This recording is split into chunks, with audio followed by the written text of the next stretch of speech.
گر تمی خواہی مسلمہ زیستن نیست ممکن جز بقرآن زیستن۔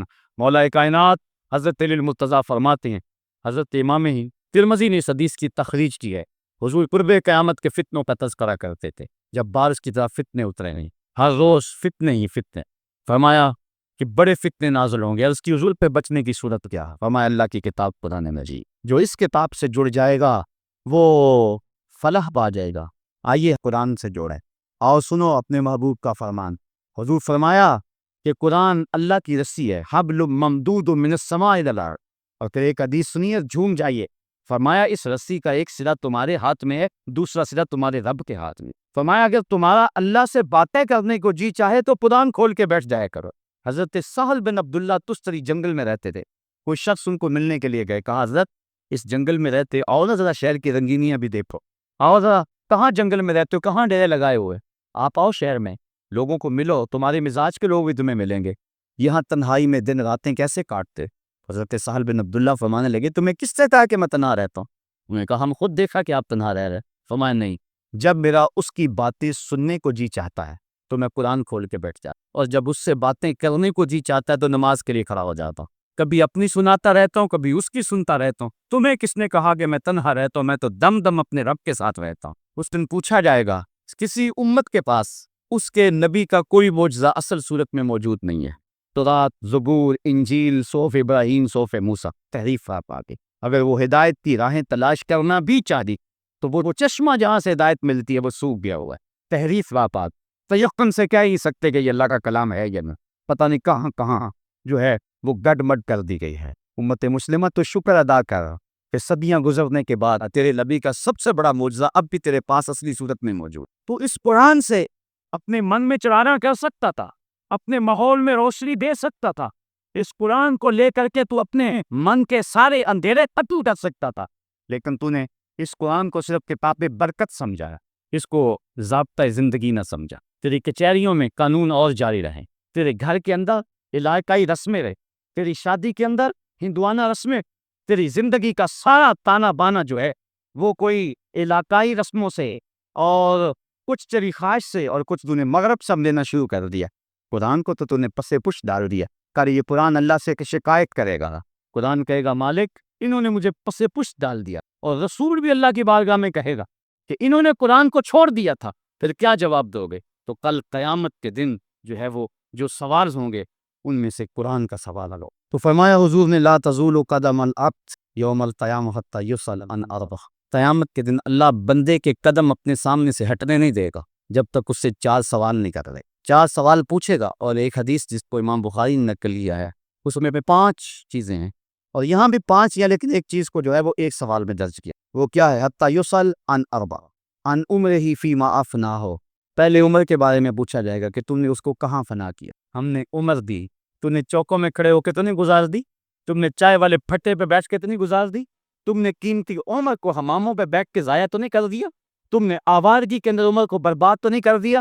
عمر کے بارے میں پوچھے گا، یہ میری نعمت ہے، تم نے میری اس نعمت کی کیا قدر کی، اس نعمت کی کیا قیمت ڈالی تم نے، اس عمر کو کہاں گزارا تم نے، اس امت کو آوارگی کے ساتھ تم نے کہاں برباد کر دیا۔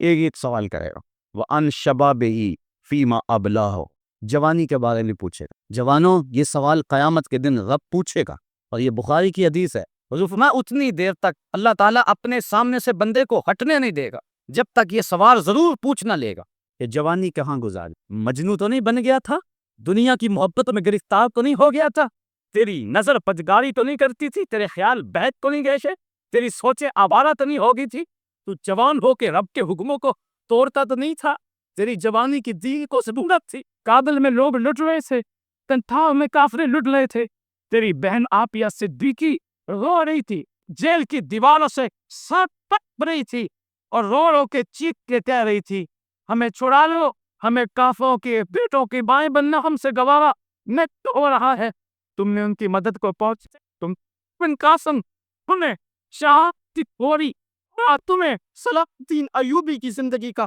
باغپن اپر حسن اور جمال کیوں نظر نہ آیا؟ تم نے اپنی زندگی کہاں گزاری؟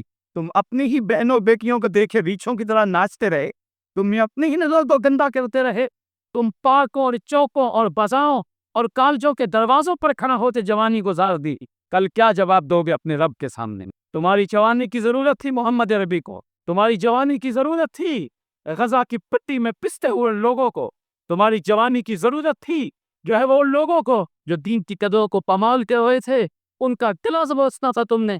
کہاں تم نے جوانی گزاری؟ صاحبو، یہ کل قیامت کے دن پوچھا جائے گا۔ میں اور آپ تیاری کر لیں، اگر مجھے میری جوانی کے بارے میں پوچھا گیا تو میں سوچ لوں میں نے کیا کہنا ہے، اور اگر آپ کے پاس جوانی کے لمحے ہیں اور آپ سے پوچھا گیا، سوچ لیں آپ نے کیا کہنا ہے۔ اگر آوارگی میں گزاری ہوئی تو پھر کیا جواب دیں گے؟ لیکن اگر جوانی کسی ڈھپ کے کام پہ لگ گئے تو پھر نظریں تو جھکی ہوں گی، رب کے سامنے اٹھے گی تو نہیں نظریں، لیکن کہیں گے مالک تیرے قرآن کی نوکری کرتے رہے، اس جوانی میں ہم نے تیرے دین کا کام کیا، اس جوانی کے اندر راہ حق کے مسافر رکھے۔ تو اللہ اتنی دیر تک بندے کے قدم اپنے سامنے سے ہٹ نہیں دے گا جب تک اس کو یہ سوال نہیں کرے گا کہ تو نے اپنی جوانی کہاں گزاری، وَأَن مَالِهِ مِنْ أَيْنَ اكْتَسَبَهُ وَفِيمَ أَنْفَقَهُ، اور اتنی دیر تک اللہ دولت مند کو اپنے سامنے سے نہیں ہٹنے دے گا جب تک یہ نہیں پوچھے گا کہ یہ مال کمایا کہاں سے تھا، غریب کا خون تو نہیں نچوڑا تھا، رشوت تو نہیں دی تھی، جھوٹی قسموں سے سودا تو نہیں بیچا تھا، ذخیرہ اندوزی تو نہیں کی تھی، کسی کا حق پامال تو نہیں کیا تھا۔ اللہ پوچھے گا تو نے یہ مال کیسے کمایا، اس کے ذرائع کیا تھے؟ اگر ذرائع اچھے ہوئے تو بندہ کہے گا مالک میں نے ان ہاتھوں سے مزدوری کی ہے۔ حضور فرماتے ہیں القاسب حبیب اللہ، ہاتھ سے کمائی کرنے والا اللہ کا محبوب ہے۔ اگر ذرائع ٹھیک ہوئے تو کہے گا مالک میں نے تجارت کی۔ حضور فرماتے ہیں التاجر الصدوق مع الانبیاء یوم القیامہ، قیامت کے دن سچا تاجر نبیوں کے ساتھ اٹھایا جائے گا۔ پھر چوتھا سوال وفیما انفقہ، صرف کمانے ہی کام نہیں ہے، خرچ کہاں کیا؟ اللہ تللو میں تو نہیں اجاڑا۔ تو آج بڑی دھین ماری جاتی ہے، میں 10 لاکھ روپے مری خرچ کرایا ہے، میں نے بیٹے کی شادی کی ہے 5 لاکھ کی آتش بازی کر دی، اتنے پیسے میں نے الیکشن پہ لگا دی، اتنے پیسے میں نے فلاں جگہ خرچ کر دی، یہ میری کوٹھی کا گیٹ دیکھو یہ 10 لاکھ روپے کا بنا ہے۔ اللہ تعالیٰ فرماتا ہے یقول اقلت مالا لبدا، سورۃ البلد ہے، کہتا ہے میں نے بڑا مال خرچ کیا، میں نے یہاں لگا دیا، میں نے یہاں لگا دیا، اور گمان کرتا ہے کہ میرے اوپر کسی کا بس نہیں چل سکتا۔ اللہ فرماتا ہے کہ کوئی نظر تجھے دیکھ رہی ہے، تیرا سارا حساب لکھا جا رہا ہے، اور انسان اگر تو خود دیکھتا الم نجعل لہ عینین ولسانا وشفتین وہدیناہ النجدین، ہم نے تجھے آنکھیں نہیں دی، ہم نے تجھے ہونٹ اور زبان نہیں دیے، تو کبھی دیکھتا؟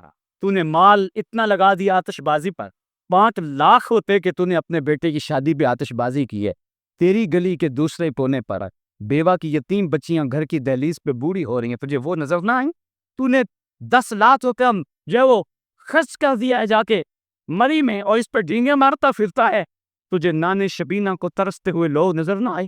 تجھے ہوٹل کے پچھواڑے میں سر جھکا کے لائن میں لگے ہوئے لوگ نظر نہ آئے جو روٹی کے ٹکڑے کے لیے وہاں کھڑے ہیں؟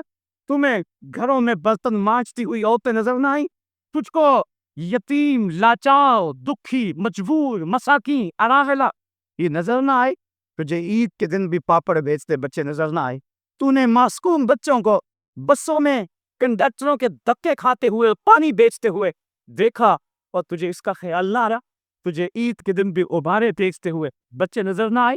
تجھے ہسپتالوں کی لاوارث وارڈوں کے اندر دوائی کے لیے ترس سے تڑپتے مریض نظر نہ آئے؟ علم نجعل لہ عینین، تجھے کسی نے نہیں بتایا تھا، ہم نے خود آنکھیں نہیں دی تمہیں، ولسانا وشفتین، تجھے زبان بھی دی تھی، چلو خود نہیں کر سکتا کسی کو تو کہہ سکتا رہا، کسی کو تو توجہ دلا سکتا تھا، تجھے زبان دی ہے، 2 ہونٹ دی ہیں، کیا مقصد ہے اس کا؟ تو نے برباد کر دیا۔ پوچھا جائے گا ان چیزوں کے بارے میں، سوال ہوگا تو نے مال کہاں خرچ کی؟ عید کے دن کلیجہ پھٹتا ہے، ایک طرف ہم عید کی خوشیاں منا رہے ہوتے ہیں اور ایک طرف غریبوں کے بچے روٹ کے بیٹھے ہوتے ہیں، اتنے پیسے دو گے تو ہم گھر سے جائیں گے، بچے تو بچے ہوتے ہیں اور تو کھیلنے کو چاند بھی مانگ لیتے ہیں۔ وہ مجھے واقعہ نہیں بھولتا اس کیرن نامی عورت کا جس نے اپنے مزدور باپ سے کانچ کی چوڑیاں مانگی تھی، اور باپ اس کو چوڑیاں مہیا نہ کر سکا، تو اگلے دن اخبار میں تصویر چھپی کہ وہ پھندے سے جھول گئی، اور وہ معصوم 7 سال کی بچی وہ خودکشی کر گئی کہ اس کے بعد میں اس کو کانچ کی چوڑیاں نہ لے سکی، وہ کانچ کی چوڑیاں لے کر نہ دے سکا۔ خودکشی بڑی بری بات ہے، لیکن اس پہلو پہ نہور کرو کہ اس کا باپ اس کی ننھی سی آرزو پوری نہ کر سکا، اس کی ماں کا کلیجہ کتنا پکا ہوگا کہ نہیں ہو۔ عالی نسل کوٹھیوں میں رہنے والوں، غریبوں کی جھونپڑیوں کو بھی دیکھو، بڑی بڑی کاروں میں گھومنے والوں، ان پیدل چلتے لوگوں کہ دکھوں کو بھی اپنے گھروں میں گھی کے چراغ جلانے والوں، ان لوگوں کو بھی دیکھو جو نان شبینہ کو ترستے ہیں، رات کو جن کے گھر میں چولہا روشن نہیں ہوتا۔ 7-8 سال قبل میں ایک دن بازار گیا، چھوٹی عید کا دن تھا، میرے ساتھ میرا بھائی بھی تھا، تو میں نے کہا کہ گھر سے آ رہے ہیں، چلو کوئی چیز لے جائیں، آج عید کا دن ہے، تو مچھلی بازار میں چلے گئے۔ تو میں نے وہاں ایک عجیب منظر دیکھا جو آج تک مجھے بھول نہیں سکا۔ ہم نے اسے کہا کہ ہمیں مچھلی دے دے، تو وہ مچھلی کو صاف کر کے جب اس کو کاٹنے لگا تو اس کا سر ایک بالٹی میں ڈال دیا، اور اس کے پیچھے دم اس نے تھوڑی سی زیادہ کاٹی، اور تھوڑا سا گوشت بھی اس کے ساتھ چلا گیا، وہ بھی بالٹی میں ڈال دیا۔ اس طرح جو بھی وہ مچھلی تیار کرتا تو سر اور دم بالٹی میں ڈالتا چلا جاتا، باقی اس کا جو بھی اس سے غلاظت اور جو کچھ بھی اس سے جو ہے وہ جھڑتا وہ نیچے پھینکتا چلا جاتا۔ تجسس تھا کہ یہ بالٹی میں کیوں ڈال رہا ہے۔ خیر تھوڑی دیر کے بعد میں نے دیکھا کہ ایک نوجوان آیا پیچھے سے، اس نے اس کو 10 روپے دیے، اور اس نے اس بالٹی میں ہاتھ ڈالا اور چند مچھلی کے سر اور چند اس کی دمبے نکال کر کے ایک شاپر میں ڈال کے اس کو دے دی۔ حیران سا ہو گیا کہ اس نے یہ کیا کر ہوئی۔ خیال تھا کہ شاید یہ کوئی نوجوان سا ہے، شاید کوئی کبوتروں کو ڈالتا ہوگا، کوئی ایسا معاملہ ہوگا، اس کا کوئی کبوتر کی غذا بناتا ہوگا۔ لیکن اس کے باوجود جو ہے وہ تجسس بڑھتا گیا، مجھ سے نہ رکھا گیا، میں اس کے پیچھے چلا گیا۔ میں نے کہا کہ نوجوان اس کو کیا کرے گا؟ اس کی نظریں تھوڑی سی جھکیں اور مجھے کہنے لگا اس کا شوربہ بناؤں گا، اور مچھلی کا مزہ مل جاتا ہے اس سے۔ صاحبوں میں عید کے دن کی بات سنا رہا ہوں، اور اس ملک کی بات سنا رہا ہوں۔ جب اس ملک کے اندر لوگ ایسی زندگی عید کے دن بھی گزاریں گے تو پھر وہ پاک سرزمین شاد باد کا نعرہ تو نہیں لگائیں گے، وہ تو حکمرانوں کے گریبان نوچنے کو آئیں گے، وہ تو امیروں کے گھر دیکھ کے خوش نہیں ہوں گے، وہ تو کہیں گے ان محلات کو آگ لگ جائے جو ہم غریبوں کے لیے نان شبینہ بھی میسر نہیں ہے۔ یہ میں بات جو ہے وہ اپنے معاشرے کا دکھ آپ کے سامنے رکھ رہا ہوں۔ اللہ قیامت کے دن اتنی دیر تک کسی شخص کو اپنے سامنے سے ہٹنے نہیں دے گا جب تک یہ پوچھ نہیں لے گا کہ وفیما انفقہ، یہ مال تو نے کہاں خرچ کیا ہے۔ آج تو افطار پارٹی بھی ہم کرتے ہیں تو ہماری کوشش ہوتی ہے کہ اس میں بھی 2 عدد وزیر آ جائیں اور ہماری شہرت ہو جائے۔ غریبوں کو تو کوئی وہاں بھی نہیں پوچھتا ہے۔ ولیمہ ہوتا ہے تو اس وقت بھی ہم فہرست بناتے ہیں تو کہتے ہیں ان لوگوں کو بلائیں کہ جن کی وجہ سے ہمارے گھر کی زینت بنے، اور کہیں فلاں فلاں لوگ آئے ہوئے ہیں، کبھی غریبوں کو بھی خیال کیا؟ سنو آمنہ کے لال کا فرمان، شر الطعام طعام الولیمہ، بدترین کھانا ولیمے کا کھانا ہے جس میں غریبوں کو نہ بلایا جائے، امیروں کو بلایا جائے۔ اللہ اکبر! تو اتنی دیر تک اللہ ہٹنے نہیں دے گا اپنے سے جب تک پوچھ نہیں لے گا کہ تو نے خرچ کیا کیا۔ وَعَنْ عِلْمِهِ مَاذَا عَمِلَ بِهِ، اور 5ویں چیز، اللہ بندے کو اپنے سامنے سے اتنی دیر تک ہٹنے نہیں دے گا جب تک اس کے علم کے بارے میں پوچھ نہ لے کہ تو نے عمل کہاں تک کی۔ ممبر پہ تو بولتا تھا، تیری خطابت کے تو تن تنے تھے، لیکن کیا تو خود بھی عمل کرتا تھا یا تیرا کردار کچھ اور تھا؟ کیوں بخلوت میرا بند کارے دیگر می کنن، خلوت میں تیری کرتوتیں اگر اور تھی اور ممبر پہ اور طرح کا تو خطیب تھا تو پھر اللہ پوچھے گا قیامت کے دن۔ اگر اس کے قول و عمل میں تضاد نہ ہوا تو ہاتھ باندھ کے عرض کرے گا، مالک جو توفیق ملی سے تیرے دین کی نوکری کر رہا تھا۔ لیکن اگر اس نے ممبر کی آبرو کو بیچا اور چائے کی پیالی پہ دین بیچا تو کل قیامت کے دن وہ کیا جواب دے گا؟ حضور فرماتے ہیں میں نے معراج کی رات کچھ لوگوں کو دیکھا، لوہے کی پینچیوں سے ان کی زبانیں کاٹی جا رہی۔ میں نے پوچھا جبریل کون ہے؟ کہا ہؤلاء کتباء الفتنہ، یہ آپ کی امت کے وہ فتنہ پرور خطیب ہے جو زبان سے کچھ اور کہتے تھے، ان کا عمل کے اغراض کچھ اور ہوتے۔ جب زبان اور دل میں مطابقت نہ ہو تو لفظ دل میں اترنے کا فن نہیں جانتے۔ ہواؤں میں اڑتی ہوئی تتلیوں کی طرح لفظ اپنا رنگ تو دکھاتی لیکن معنی کے دودھ سے خالی ہوتے ہیں۔ لیکن اگر جو ہم زبان سے بول رہے ہیں اگر پیچھے عمل کا زور پاؤ تو پھر لفظ تو بعد ہوا میں تحلیل ہوتے ہیں، من میں روشنی پہلے ہوتی۔ حضرت شاہ نقش بند بخاری علیہ رحمہ فرماتے جس شخص کی خاموشی فائدہ نہیں دیتی اس کی تقریر بھی فائدہ نہیں دیتی۔ آج کیا ہو گیا؟ مسجدوں کی کمی تو نہیں ہے، آج خطبات کی کمی تو نہیں ہے، لیکن اس کے باوجود دیکھ لیجئے کہ اثر نہیں ہو رہا۔ آج ہم وہ نہیں ہے، مال کہتا ہے کہ حج زکوٰۃ سب کچھ ہے باقی مگر تو باقی نہیں۔ آج ہم خود باقی نہیں ہے۔ وہ دور بھی دیکھیں کہ حضرت عمر فاروق رضی اللہ تعالیٰ عنہ کا دور ہے۔ ایک عورت مسجد میں نماز پڑھنے کے لیے آتی، عورتوں کا بھی ممانعت نہیں ہوئی تھی جماعت کے ساتھ مسجد میں نماز پڑھنے کی، تو وہ نماز پڑھنے آتی۔ ایک نوجوان راستہ روک کے کھڑا ہو جاتا، 2-4 دن اس نے دیکھا کہ یہ مزاحمت کر رہا ہے، ایک دن کھڑی ہو گئی، کہا کیا ماجرا ہے؟ اس نے کہا میں تیرا چاہنے والا ہوں، میرے دل میں تیرے لیے محبت کے بے پناہ جذبے، تیرے لیے آسمان سے تارے توڑنے پڑے تو اس سے بھی گریز نہیں کروں گا۔ اس نے کہا کہ میری کوئی شرط نہیں، اگر تو بڑا ہی چاہنے والا ہے میرا تو ایک شرط اگر پوری کر دے پھر میں تیرے لیے حاضر ہوں۔ کہا بتاؤ؟ کہا 40 دن تک حضرت عمر کے پیچھے نمازیں پڑھ لے، 40ویں دن کی آخری نماز کے بعد یہی ملاقات ہو۔ اس نے کہا یہ کون سا مشکل کام ہوا تیرے لیے، تو میں بڑا کچھ کرنے کے لیے تیار تھا، یہ تو آسان سا حل مل گیا۔ 40 دن نمازیں چلتی رہی، حضرت عمر فاروق کی پرسوز کی رات سنتا رہا۔ 40ویں دن کی آخری نماز پڑھ کے جب واپس پلٹنے لگا تو وہ عورت، وہ لڑکی وہاں کھڑی تھی، یہ نظر جھکا کے گزرنے لگا۔ اس نے کہا حسب وعدہ کھڑی ہو، کہا کھڑی رہو۔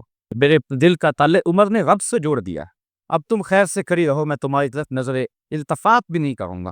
40 دن نمازیں پڑھی تو من بدل گیا۔ میرے پیچھے اگر کوئی 40 سال نمازیں پڑھے اور پھر بھی نہ بدلے تو مجھے سوچنے کی ضرورت ہے کہ نہیں؟ تو کہا عالم سے پوچھا جائے گا کہ جو تو نے علم لوگوں کو بیان کیا اور علم جانتا تھا، اس پر خود کتنا عامل تھا۔ جب تک اللہ ان 5 لوگوں سے یہ 5 سوال نہیں کر لے گا، اللہ تعالیٰ بندے کے قدم اپنے سامنے سے ہٹنے نہیں دے گا۔ ثم لتسألن یومئذ عن النعیم، اس دن ایک ایک نعمت کے بارے میں پوچھا جائے گا۔ صاحبو، زندگی کٹ رہی ہے، سانسوں کی مالا ٹوٹ کے گرنے والی ہے۔ امام راضی نے بڑی خوبصورت بات کہی۔ ایک شخص کہتے مجھے ان الانسان لفی خسر کا ترجمہ نہیں آ رہا تھا، میں گیا بازار میں، وہاں ایک آدمی پھٹے پہ برف رکھ کے بیچ رہا تھا، اور ساتھ کیا کہہ رہا تھا، ارحموا ارحموا من یذوب راس مالی، اور میرے پہ رحم کرو، مجھ سے برف لے لو۔ اگر تم نے برف نہ خریدی تو میں نے کمائی کیا کرنی ہے، جو پیسے لگائے ہیں میرے وہ بھی ڈوب جائیں گے، کیونکہ برف کسی گاہک کا انتظار نہیں کر رہی۔ تو کہا جب اس نے یہ بات کہی تو مجھے ان الانسان لفی خسر کا ترجمہ سمجھ میں آ گیا۔ میں نے بھی کہا سانسوں کے ذریعے زندگی کی برف پگھلا رہے ہیں، اگر جلدی جلدی ان سانسوں کے بدلے میں زندگی کا حسن خرید لیتے ہیں اور نیکی اچھائی حاصل کر دیتے ہیں تو یہ زندگی کام آ گئی، ورنہ انسان خسارے کا سودا کر رہا ہے۔ ماہ رمضان آیا تھا، اب ہم سے رخصت ہو رہا ہے، آج جمعۃ الوداع ہے، آیا اور گزر گیا، اس طرح زندگی بھی ساری گزر جانا ہے۔ صاحبو، آج توبہ کر کے اٹھیں، اللہ سے رجوع کریں، شاید زندگی میں یہ دوبارہ موقع ملے کہ نہ ملے۔